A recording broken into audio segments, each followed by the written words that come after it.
Much of the world has fallen for a troubling obsession. We know that engagement with social media and our cell phones releases a chemical called dopamine. Dopamine is the exact same chemical that makes us feel good when we smoke, when we drink, and when we gamble. In other words, it's highly, highly addictive.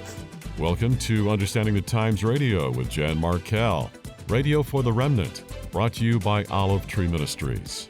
Today, Jan visits with two guests. In part one, she welcomes Jill Martin Rische, who sounds a warning that big tech is not our friend. It tracks us, data mines us, addicts us, and can stalk your children and grandchildren. Can and should Christians still be salt and light on social media? Or is it time to flee what will become part of the beast system? Later this hour, Jan talks to a security consultant about today's lawlessness, how it ties to the Bible, and how to protect ourselves from today's violence. Here's part one of our programming.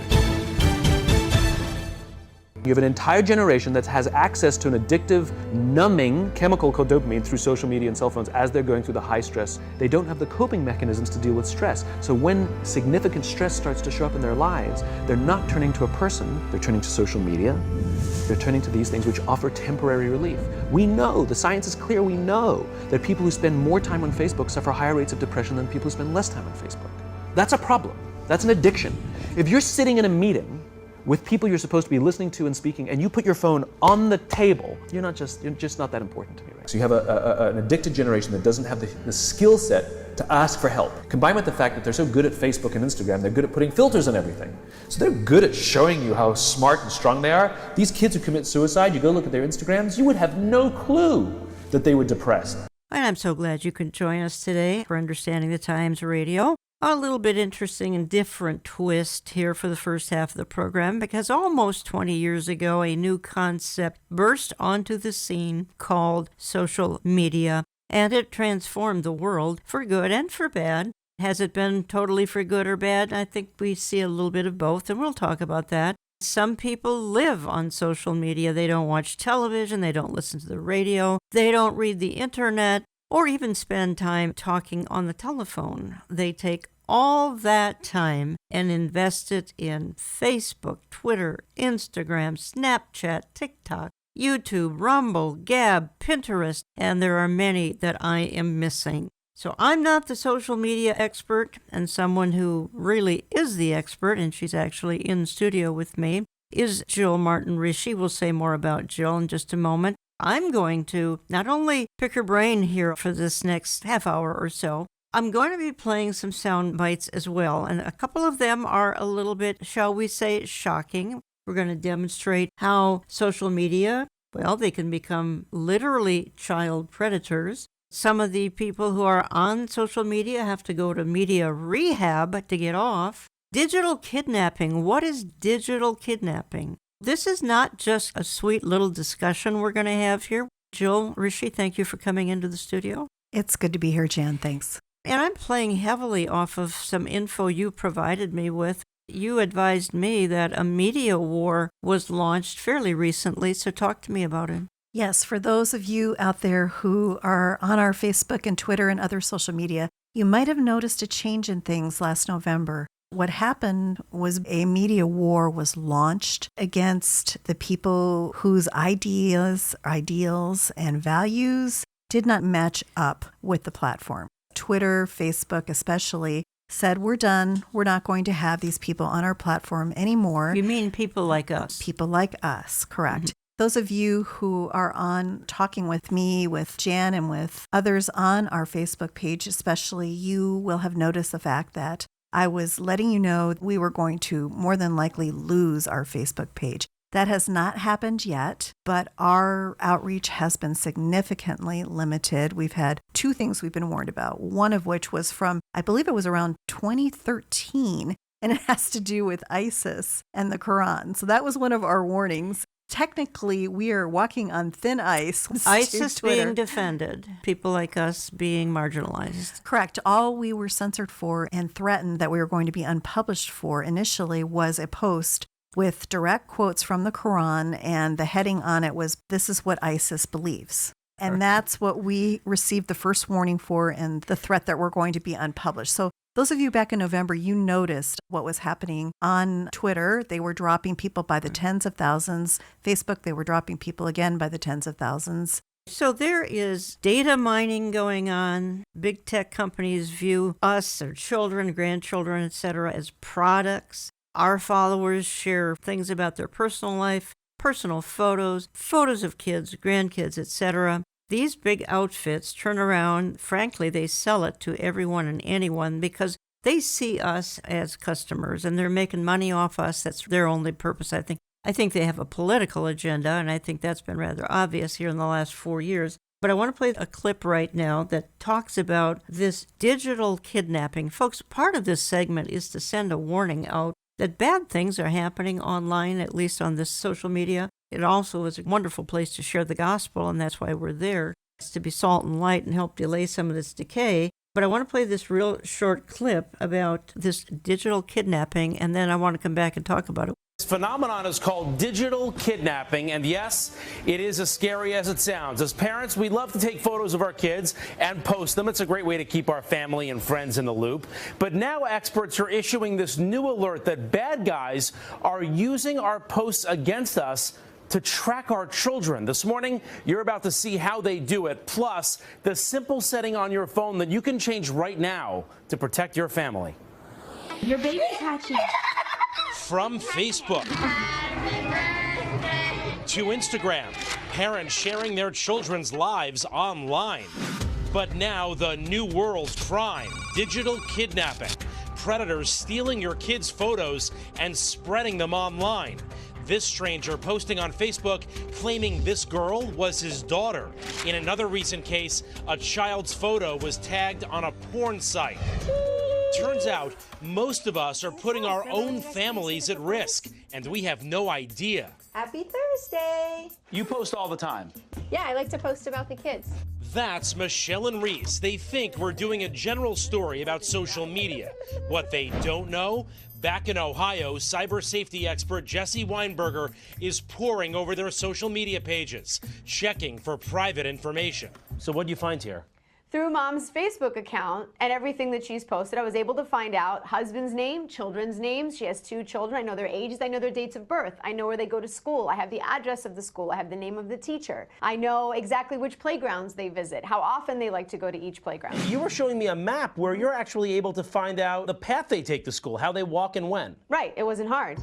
But even scarier, she says our photos can have a hidden location signature embedded in them. Even if you don't tag the location, anyone can still find out where you are.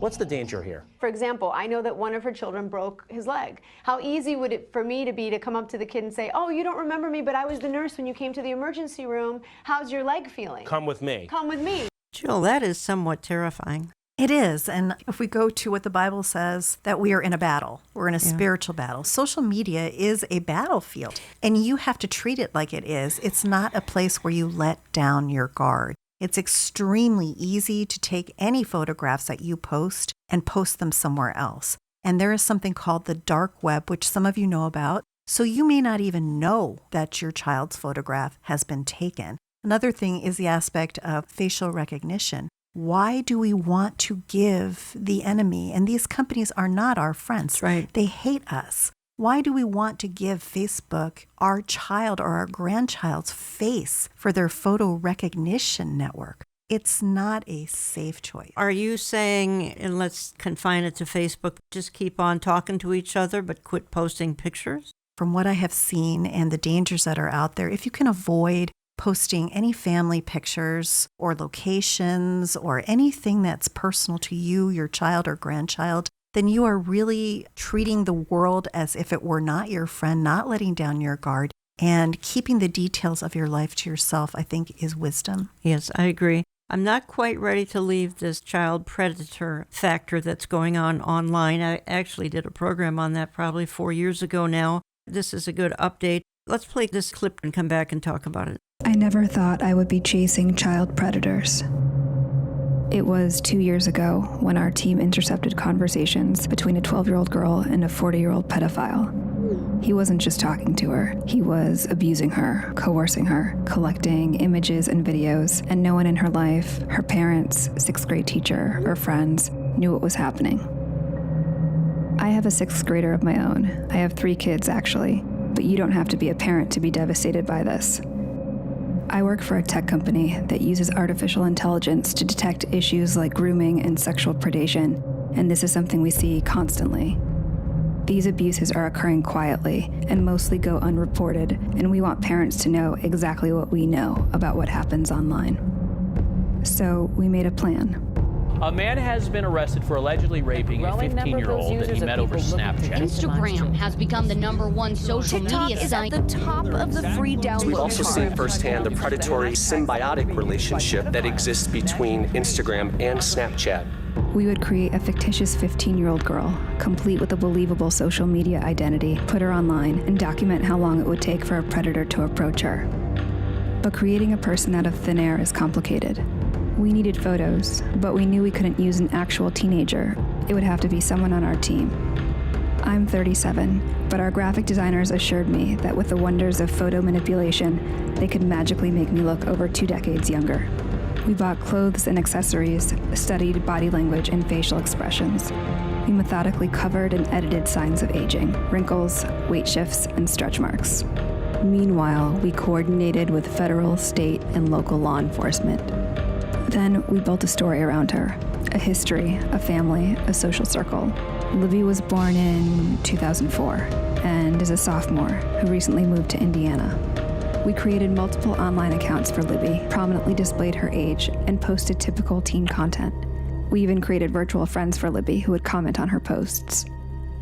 With everything in place, we would launch the project, give it a few months, and see if anyone would buy it. So we hit the button, and Libby went live. Within the first hour of posting on Libby's accounts, 7 adult men contacted her. By the end of 9 days, that number was 92. The conversations ranged in severity from making sexual comments to sharing and requesting explicit photos and videos to manipulation and threats. Your thoughts, Jill, on something like this? That's terrifying. Chasing child predators, that's what these people do full time. It is a dangerous place. And if you allow your child on there, you need to be aware of who they're talking to. I don't want people to be afraid if a kid goes on just to talk to a friend, but you just need to be aware. It's called good parenting, right? It's knowing what your child is doing with their time when they're in their room on their computer, or as some parents do, remove the computer from the room and put it out in the open. It's practicing safety. Yes, that is real. And yes, it's linked to other terrible things. And that's why the choice to be on Facebook is a personal one. People are called to different kinds of ministries, Jan. Some people feel they are called to social media as a ministry. They go on there and they deal with a lot of stress and a lot of nasty things to share the gospel. Other people feel called to go out and set up a table in front of a bar and deal with the people who are coming in and out of there. Everyone has a calling. I'm not suggesting everyone get off Facebook or everyone get on Facebook and other sites. I'm saying you need to go before the Lord. Is this where I'm supposed to be? Is this where my family is safe? We're very seriously thinking of dropping off Twitter. A lot of Christians and conservatives have done that. We've been on there for years and we built up a nice following, which now Twitter has gone and removed some of our following, which is what these big companies do. If they don't shut you down, they remove your followers, so your outreach shrinks enormously. But tell me why you think we should be leaving Twitter in the near future. Twitter is in your face about how much they dislike you. Facebook is a little less in your face, but you still know it's there. And Twitter's Jack Dorsey, the founder, he is always out there in the media stating what his beliefs are and what his approach is. So it's a very hostile environment. Another thing is they've gotten more and more into doing things that are twisted as far as allowing child pornography to remain on Twitter. And I know Facebook has been guilty of this too. But there's a lawsuit going on with Twitter right now. There are 2 young people suing for refusing to take down pictures that were put up of them by their abusers. I eventually expect that we'll be off of Facebook, and we are on multiple other platforms. Right, we're heading there. We're on Gab. We're on Instagram, of course. say a word here or two about YouTube and Rumble as well. We've been on YouTube forever and have about 120,000 subscribers, and we appreciate that platform when we're not censored, and we are, which is why we're on Rumble. But the best place to find our radio program, folks, is on our website, olivetreeviews.org, olivetreeviews.org, and just go to radio. You get the radio, the audio, and the video version at olivetreeviews.org, as well as Rumble, his channel, and Light Source. You're listening to Understanding the Times Radio. I'm Jan Markell. I have in studio Jill Martin Rische. She is the daughter of Dr. Walter Martin, and you can learn more about her or contact her on our social media that she manages so effectively, and also at her website, waltermartin.com. I want to play one more clip here while we have time, and that is the spying angle. For instance, Facebook is tracking us all the time, and again, folks, that's just part of the price you pay. If you want to dance the duo with these big tech outfits, they're going to want something back from you, and they're going to try to get it through any means possible. Have you ever wondered if social media is spying on you, listening to a conversation you're having with someone, and then targeting you with ads based on what you just talked about with someone? Well, Channel 2 viewers shared some very interesting incidents of their own, and that got us thinking. So we asked our investigator, Joel Eisenbaum, to check it out. He discovered Facebook is definitely watching and listening. Tonight, he's revealing the information collected and what happens to it. People have all sorts of wild ideas about Facebook, that it's studying us, following us, spying on us in impossible ways. Big Brother's always watching. I think Facebook was created by the government, honestly. Do you really? Yeah. Before you completely dismiss the notion. Okay, Google. Hey, Siri. Alexa. The idea that your hardware and software may be listening to your every word. May I present Derek Smith? His story may ring true with quite a few of you. I mean, this is creepy. Yeah, it's super creepy. I mean, it's espionage creepy. Derek was at work a few weeks ago, holding his phone but having a small talk conversation with his boss. Hey, what'd you do this weekend? Anyway, they chatted about some very specific things, and lo and behold, when Derek got back to his office, you open up Facebook, and then all of a sudden the same thing you were talking about's on your screen. Derek and his boss aren't even friends on Facebook. So had Facebook been eavesdropping on that conversation? Wait a minute, are you listening to me right now? No, we are not. This is actually incredibly possible. Chris Bronk is a U of H assistant professor and digital security expert, and he actually doesn't think Facebook turns on your phone's microphone to record you secretly. In fact, Facebook has officially addressed the issue. Quote, "We only access your microphone if you have given our app permission and if you are actively using a specific feature that requires audio." Still, Bronk says you've probably already given Facebook and other apps blanket permission to access not only your microphone, but your camera, location, contacts, and on and on and on. The modern cell phone is essentially a privacy-killing machine. Throw in your laptop, your desktop, your tablet, your smart TV, your smartwatch, and you have the potential to be monitored all the time, everywhere. Even creeps us out sometimes. We just shot the story with this company, and all of a sudden their ads are popping up in my Clip 2 Houston website feed. Or how about this cereal eater? Is it really dumb luck she was served up a Raisin Bran ad? We can't explain these coincidences, but know that random things like your shopper's card, your location history, your web browsing habits, all this stuff is fair game for information collection. I mean, people are paranoid, right? Being paranoid is probably not a bad idea. Jill, I think there was some truth in that little clip that we do give some permission to these outfits. And you made an excellent point, which is you don't get something for nothing. What's that old saying? If it seems too good to be true, it usually is. Yeah. If you have this whole free social media platform that's cost millions and millions of dollars to create, then you're not going to be able to use it for free, even if you think you are. They will find other ways to get information out of you that's valuable to them. We go on there trusting, thinking that we have a level of privacy, but we have no privacy. Just like in our searches, whatever you put into your search engine, you need to be careful because you don't know who's keeping a record of your searches. So we are on Gab, we are on Instagram, as I already said, and Facebook, and Twitter for now, but we may vanish from Twitter real soon. And you're not all that fond of MeWe, and why don't you just give a sentence as to why?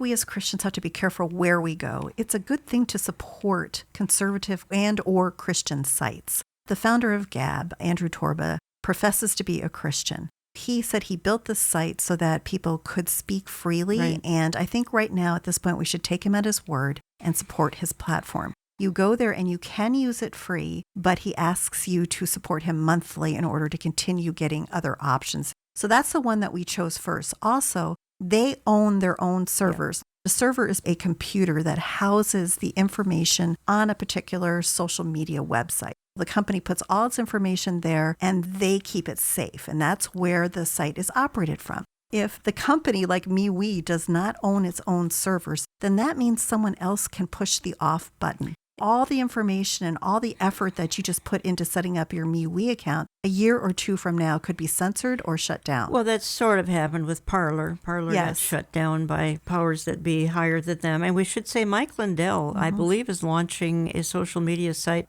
within the next week. Now, that's a potential site for us in the future, correct? Yes, it's called Frank. It's going to be launched, I hear, shortly. I'm guessing that Mike Lindell will own his own servers, just like Gab does. MeWe does not. And Parler was destroyed because it did not own its own servers. Correct. You said to me social media sites are getting rid of anyone who lowers their ESG score. Talk to us about the ESG score. Many have not a clue what this is, and it's important. I think it's very important because it's going to affect all of us. The ESG score stands for Environmental, Social, and Governance. It started out in the business world. Companies wanted to know what other companies were putting their resources toward so that they could invest in the companies that most supported their own values. So that's how the ESG score started. And it's really copying something that's been in China for quite a while now. China has this credit system, and this credit system really limits people's lives. If you don't follow the rules,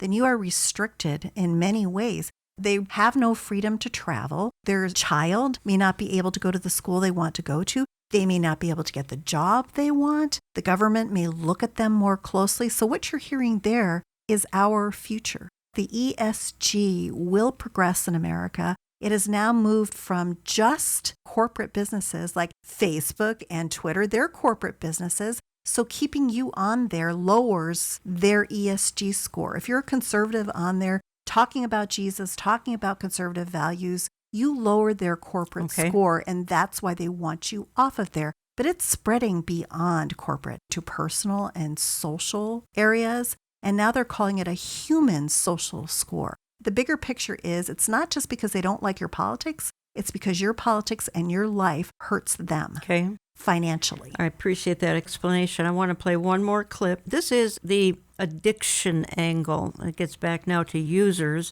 Some of them have to literally go to rehab. Many of us spend more time on social media than we probably should, but for some users, sites like Facebook, Twitter, and yes, Instagram can become a troubling obsession, causing them to lose touch with reality. Maria Villarreal takes us to a place where young people are getting help for their social media addiction.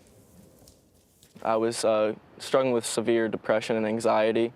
17-year-old David Mayer from Ohio says he felt constant pressure from his parents to be perfect. Overwhelmed, he started using drugs. He also got lost online for up to 4 hours a day.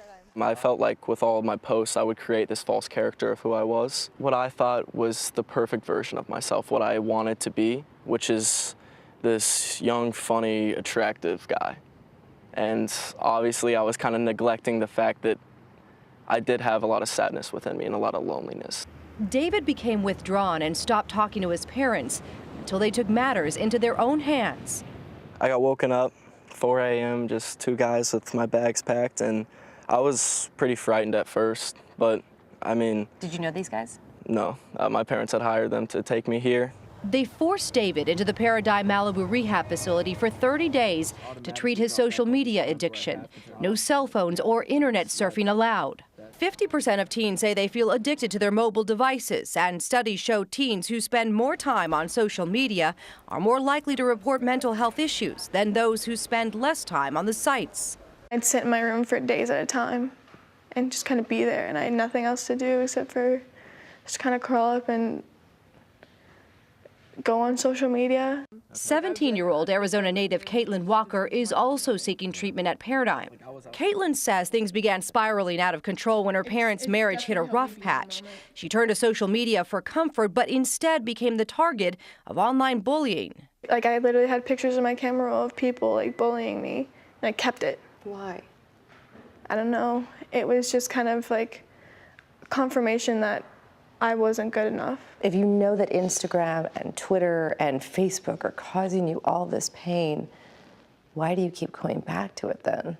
It's hard to detach and realize that it's a really negative part of your life. That clip kind of blew me away. 50%, at least of younger people, can be addicted. They're turning to social media for comfort, not the Bible, not even parents or significant people in their life or the church. They're turning to social media to meet all their needs. Yeah, and especially in this last year when people were locked in and could not get out. And still the suicide rates climb. So social media is not solving that personal relationship issue. I think that people need to examine how each individual device affects them or their children. If they're on the phone all the time, then at least start by taking their phone and leaving it outside their bedroom at night. You can gently detach from it. And that's also a way to measure how much the addiction level is present in your child. Also, if they're using their tablet consistently day in and day out, start decreasing that gradually. These things have been manufactured to addict us. Yeah, they have. I think we need to recognize that. Exactly right. Just like an alcohol manufacturer, whatever they're manufacturing, that's manufactured with an addiction factor, and so are your devices. Yeah. I'm running low on time, but we need to talk about one more issue, and that is a Christian has some responsibility on social media. Bible says, go into all the world and preach the gospel. We can use this platform to preach the gospel, and we do, and we post our radio programs on it, and we put a verse of the day on it, so we're getting the gospel out. I think we need to emphasize that this isn't all dark, that this is a wonderful opportunity to spread the good news. It is a wonderful opportunity. If you feel called to be on there, you feel like God is using you to be salt and light, then that is between you and the Lord. When it comes to our children, that's something else. The parent has to determine whether or not it's a safe environment for them. We have to balance our calling with where it is. Some people are called to go out into the streets and talk to prostitutes. Some people are called to go to the jungles in Africa. Some of us are called to go to social media. And I really want to encourage those who are out there doing that it's not all dark, that the Lord can use us anywhere we are, but we need to be aware of the fact that this is a battlefield. It's the rise of the beast system. It's the beast system, yeah. Absolutely. This is the rise of the global database. That's exactly right. That's directly connected to the scores that we are getting. Believe me, we are all accumulating points towards scores right now. We don't have the actual proof of that yet, but we are. Just be aware this is the rise of the beast system. If God calls you there, he calls you there. But we need to remember it is a battlefield. Again, you can find us on Facebook for now and on Twitter for now. We may be disappearing. You can check with us online, send an email if you'd like. You can find us on Gab, Instagram, Rumble, YouTube. We're trying to fight the battle, Jill. Be salt and light and help delay the decay. We appreciate what you do because you manage a good deal of this for us and you do a wonderful job. Jill and I try to interact as much as we can on some of these platforms. But folks, I felt we needed to give you a little bit of an inside story and also share some things that I think most users are not aware of when it comes to the addiction angle, the spying angle, the fact that some are having to go to rehab for social media, and then the child predator factor. Go ahead, Jill. I'd just like to encourage people, there are ways to change settings on your social media. Sometimes they can be difficult to track down on the actual social media site itself. So you can go to YouTube or you can go to a search and put your question in. How do I change my privacy settings on Facebook? And then directions will pop up for that. So there are ways to make your social media safer. You can communicate with Jill at waltermartin.com, or you can communicate with her and me on the various sites that we've talked about. And when I get back, we'll talk about the end-time lawlessness going on, all predicted in the Bible for a final generation. So don't go away. Coming right back. Well, they can't seem to say the word riot The major networks and some cable outlets being called out for refusing to use the term riots to describe the violence and looting that is rocking a Minneapolis suburb for nights now following the police shooting and death of a black man there. At best, using terms like violent protests or protests turned violent to describe the chaos. Republican Congressman Lance Gooden tweets, "Dear CNN, what happened last night in Minneapolis was not a protest, it was a riot. Get the story right or get out of the news business." Joe Concha, media and politics columnist for The Hill and Fox News contributor. Joe, why is this happening? Well, I don't know. Maybe we have to come to some sort of compromise here, Harris. Maybe we could call them mostly peaceful riots. Would that work? Because I'm old enough to remember the summer of 2020 when there were mostly peaceful protests going on in places like Minneapolis or Portland or Atlanta or Seattle. And then literally behind a reporter, you would see a burning inferno of a building. Looked like the ending scene in Die Hard at the Nakatomi Plaza. And yet they're insisting these are mostly peaceful protests, even though there were billions of dollars in damage. So why is this happening? Well, obviously, it's the PC way to describe what is obviously a riot. When there are dozens of arrests made on a nightly basis, when dozens of businesses, these owners, no fault of their own, are looted, are damaged, when the National Guard is called in, I believe you could start to call that a riot, Harris. Welcome back. If you heard last week's program with Curtis Bowers, you know that we are on the brink of complete tyranny in the land. And the Bible calls these times perilous times, 2 Timothy 3. In Matthew 24, we read about end-time lawlessness and how it will increase and abound, particularly during the tribulation, but we're in a run-up to that. And it flourished so badly in Noah's day that God wiped out humanity. And the Bible says that a man of lawlessness is coming. He's known as the Antichrist. Well, I promise you we're preparing the way for him. So I believe we're now in a Romans 1 society. 4 of the most terrifying words in the Bible are God gave them over. And God has given over to much of godless mankind, and certainly the godless left, a debased nature. Truth has been replaced for a lie. Evil is called good. And the biblical reference that everyone is doing right in their own eyes is happening now. What's behind today's lawlessness? Well, I'm in the epicenter of some of the tyranny as I headquarter out of Minneapolis, Minnesota. And last week, more turmoil, this time hit our suburbs. So does God have anybody's attention yet? I hope so, but I don't know if I'm going to be optimistic about that. In studio with me for the balance of the program is Ken Mikle. He's a part of our ministry. He's a retired law enforcement officer, a former investigator, and a security consultant. He actually does seminars on behalf of the ministry calling Understanding Our Times. Call my office if your church or group is interested. Ken Mikle, welcome to the studio. Thanks, Jan. Good to be with you. We're seeing worldwide lawlessness, and some of this is based on a false narrative, and that is that society is systematically racist. We've fought a civil war to defeat racism. We made huge strides in the last 50, 60 years with racism. So why this agenda? Why the narrative? The truth has been replaced with the lie. And not only are they saying that our society is systematically racist, what you're hearing now from our politicians, our media, is that police departments and police officers in general are racist. And what they're saying is they are purposely and intentionally targeting people of color, not just to stop them or harass them, but to actually kill them. And this is the biggest lie. My friends in law enforcement are really taking this hard, and I can tell you as a former law enforcement officer, it is so hard to watch and listen to. Ken, who in their right mind would become a law enforcement officer? Who would go into this profession? We've just seen a law enforcement officer. Apparently, she thought she had a taser in her hand. It was a gun, killed this biracial young man. What person in their right mind would go into this field? Fortunately, in our country, we still have dedicated people that want to see law and order rule. They want to go out there and help the people in their community. As tragic as this incident was that we're talking about with the officer in Brooklyn Center, she was actually one of the lead people out there interacting with groups of people in their community of all races and all organizations. What was she doing? They have officers that go out into the community and do community relations, community policing. My understanding is she was one of those lead officers doing that. And she was trying to befriend some of the community members. Of course she was. Clearly it was an accident, not any kind of intended incident. No, and unfortunately, the media is listening to politicians that are telling us that this was intentional, and that was her goal, was to actually go out and kill a person of color. Violence is escalating, obviously, in every major city, from murder to robberies. And at the same time, firearms sales are absolutely through the roof. 300 million firearms sold here recently.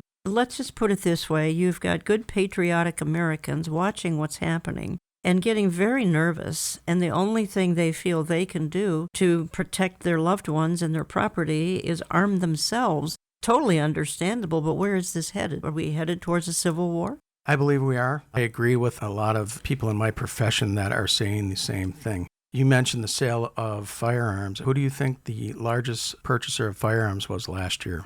That would be women. Women want to protect themselves. They want to protect their family, want to protect their children. And as we see these scales of justice, which are grossly being tilted to one side, we're seeing people that want to and understand that they have to protect themselves. I believe we're going to get to a point where people realize that law enforcement are no longer going to be able to protect them.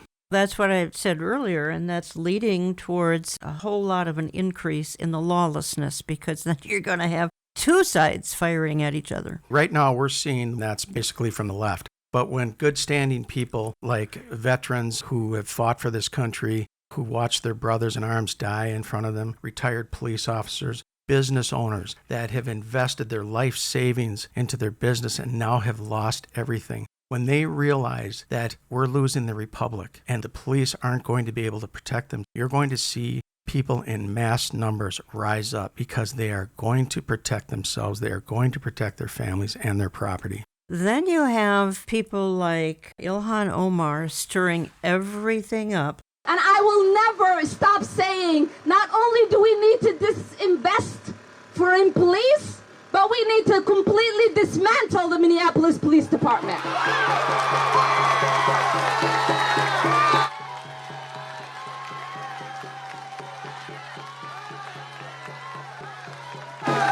The Minneapolis Police Department is rotten to the root. And so when we dismantle it, we get rid of that cancer and we allow for something beautiful to rise. And that reimagining allows us to figure out what public safety looks like for us. Ken, Michael, the other thing the Bible talks about in context of our discussion here is end-time strong delusion. What we just heard is the voice of end-time strong delusion, as though dismantling a police department is the answer to the problem. Can any of my listeners comprehend the severity of the problem without law enforcement officers? And yet this is what many on the left are suggesting. Jan, whenever you hear the word reimagine or rediscover, you know those are code words for we're going to dismantle whatever it is. And we're seeing this in the World Economic Forum when they're telling us we need to reimagine the economy. These people are doing nothing less than pushing socialism/Marxism. That's their goal, is to overthrow and completely dismantle our form of government and turn it into a Marxist state where they control it. We've talked a little bit earlier, and you told me about these anarchists playing out before our eyes, and I'm concerned we've got a summer ahead of us that's going to be images of all last summer and now starting here in spring of 2021. You called them paid professional anarchists. You told me that not only are these not peaceful protesters, they are very sophisticated in their operation, and I want you to talk about it. They come in fatigues. They have high-tech communication devices. Now and then we'll see a U-Haul drive up, and they'll empty the U-Haul with everything they need to carry out their destruction. Talk to my audience about these paid professional anarchists. These aren't just some kids in the neighborhood. This is a bunch of trained terrorists, and the goal ultimately is that we become a Marxist nation, and man, we are heading there so fast. Exactly, Jan. What we are witnessing on the streets of America is nothing short of guerrilla warfare. When these people show up to these so-called peaceful protests, they have already planned this. They have already done extensive training. They have the funds to go anywhere in this country and cause chaos like we're seeing on the streets. And yes, they show up with helmets, gas masks. They show up with law enforcement or military tactical vests. They're wearing weapons, explosives. They have fireworks that shoot projectiles. They have knives, frozen bottles, rocks. Not only do they go out on bicycles and scout out where the police are located, but they also find out where their vehicles are located so they can damage and burn them. And then they ride around and find out where all the stores and shops are that they want to riot and loot, while their associates are back confronting and fighting with the police. Here's the scary part. As I told you, they're using military and law enforcement tactics. They send up aerial drones and map out where they're going to go in relationship to where the police are. They recruit medics and medical personnel to attend to their people when they get injured. They actually have resupply routes where they bring in truckloads of supplies. Say they run out of gas, food, weapons. They have routes already mapped out so that they can go back and get into the fight. So they're using military tactics. You're listening to Understanding the Times Radio. I'm Jan Markell. I have in the studio with me Ken Mikle, who is a former law enforcement officer, investigator, security consultant. He does seminars in churches. You need to be in touch with us about that, called Understanding Our Times. Both of us operate out of the Minnesota area, so check with us as far as all the terms that Ken has to have met before he can actually travel. Ken, obviously, all of this takes money. And it takes a lot of money, and it takes coordination. Somebody is paying for all of this, providing for all of their needs, putting these people up in expensive hotels. I've seen them in my suburb, which will remain nameless. I've seen them in some of our hotels. They're obviously hired agitators that are flown in or have driven in. Amazon financing it, Apple, Microsoft, Walmart, Google, Twitter, Facebook. What am I missing? Obviously, the whole Soros empire is financing this. Who else? There's wealthy millionaires and billionaires. What's in it for them? They want to overthrow our government. George Soros has been trying to overthrow our government now for decades. He believes right now he is on the precipice of doing that by funding all the attorney generals that he's getting into all of our cities across the nation. And now he funds these anti-government, anti-American groups. But what's in it for a business of any kind, even Walmart, what's in it for them to finance destruction, arson, in some cases murder, and to finance complete chaos and anarchy?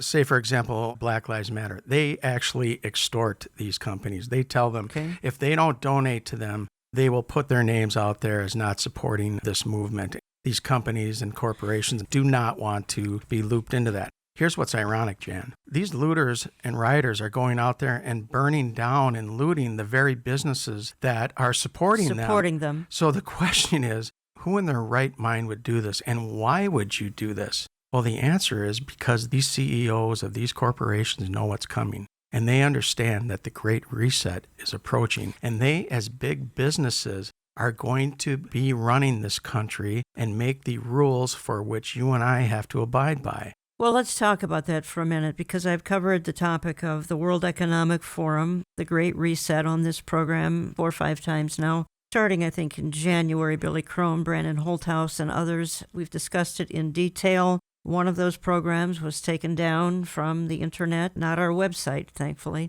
Folks, that's the best place. If you miss a radio program on air, best place to come and catch it is on our website, olivetreeviews.org, olivetreeviews.org, and just go to radio. There we have the program posted, both audio and we have a video version. You can see portions of the programming in the video version. Going back to World Economic Forum, Klaus Schwab, and their slogan is, you'll own nothing and be happy. Marxism, that's the goal, obviously. Not even socialism. Communism is the goal. Last week, Curtis Bowers talked about how most in the Democrat Party today, they're committed socialists. Many of them, up to 90 of them, are committed Marxists in the Democrat Party. So the World Economic Forum comes along and they are encouraging, probably even helping to finance Black Lives Matter and Antifa. Talk to me a little bit about the World Economic Forum and their plan to bring about utter chaos, because that will overthrow the system, Cloward and Piven,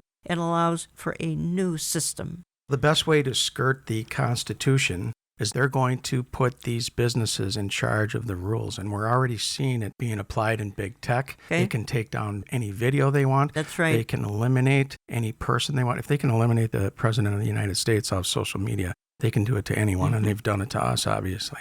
Their plan, long term, is to overthrow the government and merge artificial intelligence and communism. Not only is this an economic takeover through climate change, education, healthcare, it is also implementing artificial intelligence. These companies know full well that artificial intelligence is going to run their businesses. 50% of the American population may be out of a job here within the next few years because of an artificial intelligence. And then they're using the pandemic to control us through the vaccines, microchip implants. Yes. We already have Yes. that technology in place to do that. What you're saying, and I think what I'm saying too, is the world must be in some free fall position for the Antichrist to move in. We see the spirit of Antichrist alive and well. Honestly, Ken, in your career as a police officer, investigator, security consultant, have you ever seen the spirit of Antichrist so alive and well? I have never seen or witnessed anything like this. And if you want to verify that, all you have to do is look at 1 John 4:3, where he says, every spirit that does not confess that Jesus Christ has come in the flesh is not of God. And this is the spirit of Antichrist, which you heard was coming and is now already in the world. I'm going to play a real short clip here. It happens to be Pastor J.D. Farag, and he's talking about this lawlessness that's hit the land, the rise of wickedness and lawlessness. And I think he makes a wonderful biblical point here. And folks, that's the point, frankly, of this radio outreach, is not just to sit here and talk about current events, but to tie it to the Bible. So we have a question we need to answer. And the question is, why would God do this? Why would God send them this powerful delusion so that they believe the lie and are condemned? Thankfully, the Apostle Paul, by the Holy Spirit, tells us why. It's because they rejected the truth. That's why. Simply put, their hearts were already hardened, their mind already made up, and as such, their fate had already been sealed. They've already rejected God and the truth. And so God just says, okay, the Spirit of God is not going to strive with man forever. I mean, there just comes a point where the Lord just says, I'm not going to force myself on you. You've rejected me.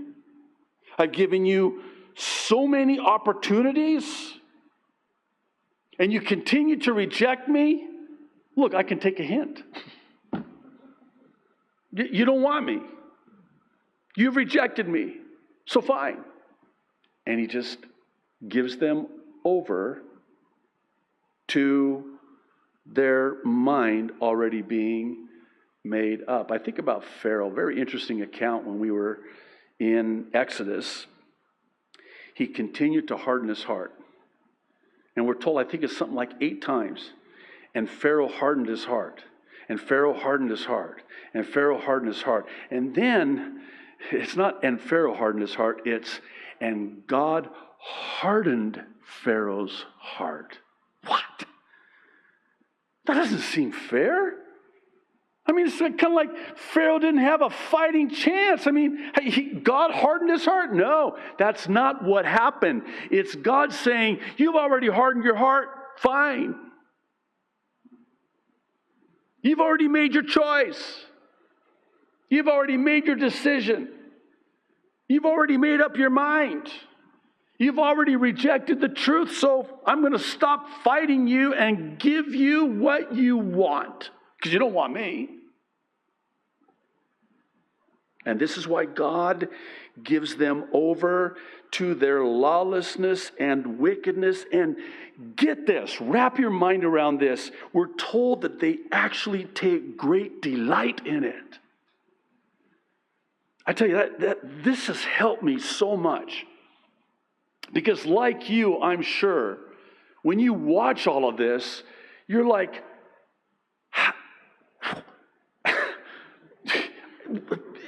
how is this even possible? I mean, you actually are falling for this? Yeah, right here. This explains it. This resolves the problem. Because for the life of me, I could never imagine why anybody would do anything like this. Well, this explains why. They've rejected the truth. So, of course, wickedness and lawlessness will ensue. I've heard it said like this: when you reject the truth, you open yourself up for the most bizarre of lies. You'll believe anything. You're listening to Understanding the Times Radio. Jan Markell. I have in studio Ken Mikle. If you're interested in him giving a presentation at your church or group, give my office a call. Ken Mikle, that little clip, that was Pastor J.D. Farag, Calvary Chapel, Kaneohe, Hawaii.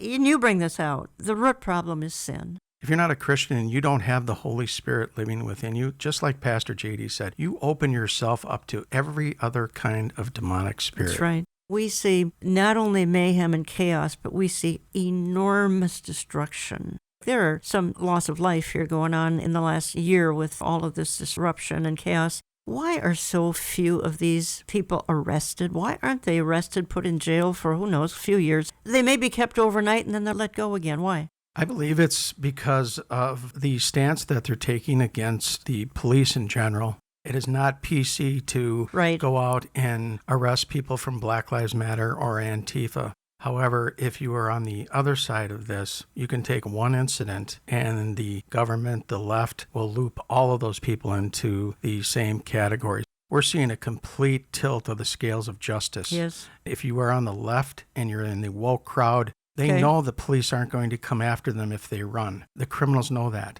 They're realizing as we allow this to happen, they're gaining more power. It is going to spin completely out of control.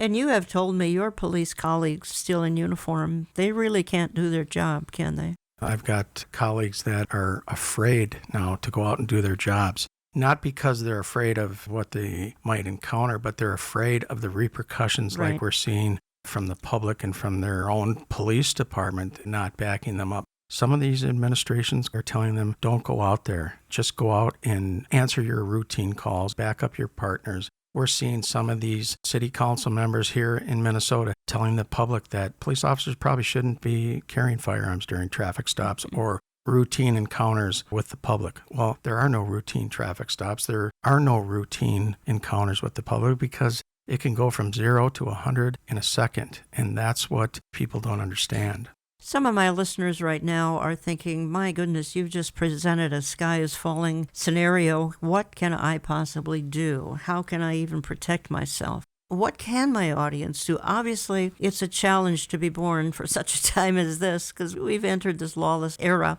Obviously, they could get a weapon to protect themselves, but really, how do they respond on a daily basis? Look, they're going to the grocery store to pick up some groceries, and along the way, I have a good friend whose car was carjacked. They never found it again. What do my listeners do? Well, first of all, I think we need to take comfort in knowing that Christ told us this was going to happen. Mm-hmm. There always had to be that generation that was going to witness this, and we have to come to the realization of that. What I'm telling people right now is please do not rely on the government or your local police department for your personal protection because there's no guarantee they're going to be there. And I'm not saying that to slam the police. If you're in a big city and you're underfunded and you're short-manned on the street and you have an emergency, chances are they're not going to get there in time. So you have to take steps to protect yourself, your family, and your property. And as I said earlier, the 300 million guns that were sold last year, a lot of them were to women. So they're understanding that they have to protect themselves and their family, and that's what I would recommend. You take the steps necessary to protect yourself. And what are we seeing in the big cities now? They're all flocking out to other, not just suburbs, but way out in the country. I live in a suburb of Wisconsin that's rural, and people from the cities are flocking there by the dozens, literally every month. You're seeing this flight out of the big cities into areas that are safer. if you have the opportunity to do that, I would certainly encourage that. Ken, thank you for stopping by studio. Ken's part of this ministry. Again, if you want to get a hold of him, best way to do that would be to call the office here. I'm just going out with a Bible verse because I don't know what else to say in this rather unnerving half hour we've just presented. Say with the psalmist, won't you, folks? I trust in you, O Lord. Our times are in your hands. I want to thank you for listening, and we will talk to you again next week.